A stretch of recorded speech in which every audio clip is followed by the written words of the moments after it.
اللہ تعالیٰ کے نبی کا فرمان ہے یتبع المیت الثلاث، جب کوئی شخص مر جاتا ہے اس کے ساتھ تین چیزیں جاتی ہیں۔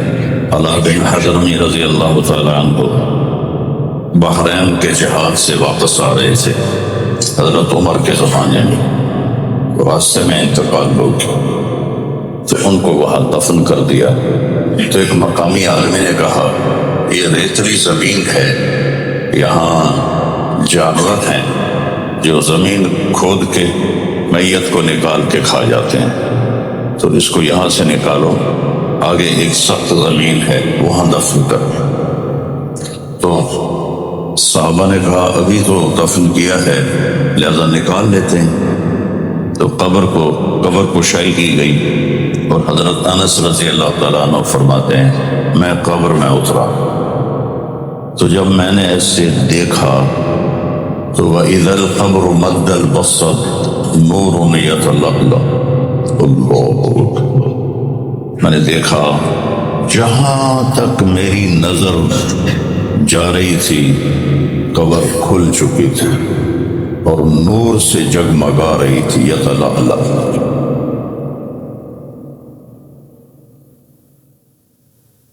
اللہ تعالیٰ کے نبی کا فرمان ہے یتبع المیت الثلاث، جب کوئی شخص مر جاتا ہے تو اس کے ساتھ تین چیزیں جاتی ہیں، اہلہ ومالہ واولادہ۔ عربوں میں یہ رواج تھا جب کوئی سردار مرتا تھا تو اس کی میت کے ساتھ رشتہ دار بھی اور اس کا جو گھوڑے، اونٹ، خچر، گدھے، اس کا مال وہ سارا ساتھ جاتا تھا اور رشتہ دار بھی، اور تیسرا فرمایا عمل بھی۔ تو یرجع الاثنان ویبقى باقی واحد، وہ تو واپس چلے جاتے ہیں جو اس کا ساز و سامان ہوتا ہے۔ یہ قدیم زمانے میں یہ رسم تھی، وہ بھی واپس چلا جاتا ہے، رشتہ دار بھی چلے جاتے ہیں، عمل باقی رہ جاتا ہے۔ تو اگر وہ اچھا ہے تو کامیاب ہے، تو برا ہے تو قبر سے خوفناک منظر کوئی نہیں ہے۔ میرے نبی نے فرمایا کہ میں نے قبر سے خوفناک منظر کوئی نہیں دیکھا، میرا جی چاہتا ہے میں تمہیں عذاب قبر دکھا دوں لیکن پھر تم اپنے میتوں کو دفن کرنا چھوڑ دو گے، لیکن اگر وہ اپنے عمل کو ساتھ لے کر گیا ہے تو علاء بن حضرمی رضی اللہ تعالیٰ عنہ بحرین کے جہاد سے واپس آ رہے تھے حضرت عمر کے زمانے میں، راستے میں انتقال ہو گیا تو ان کو وہاں دفن کر دیا۔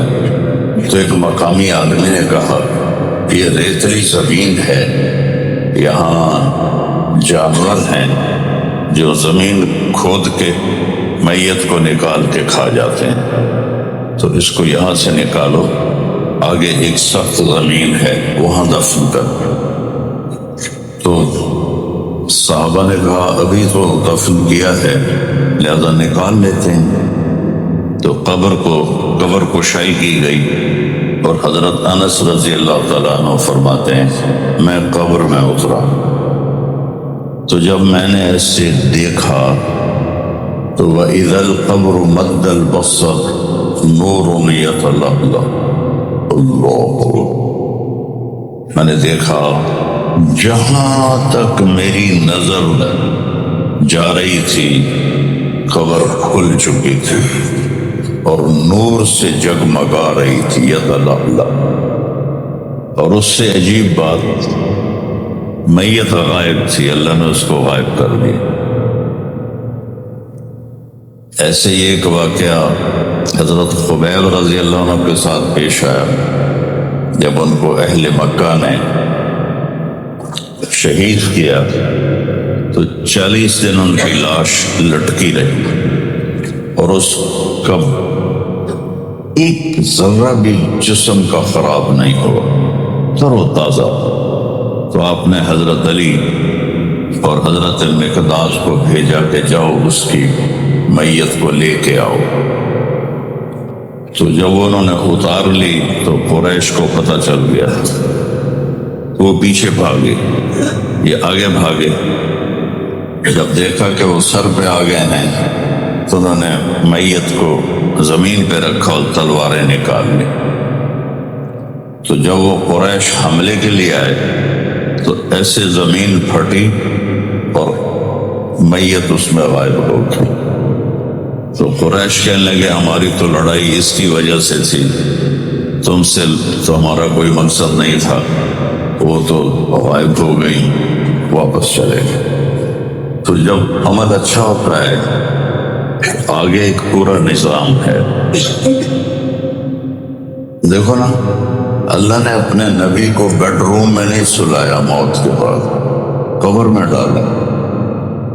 تو اگر اللہ راضی ہے تو قبر مزے کی چیز ہے، کوئی خوفناک چیز نہیں ہے۔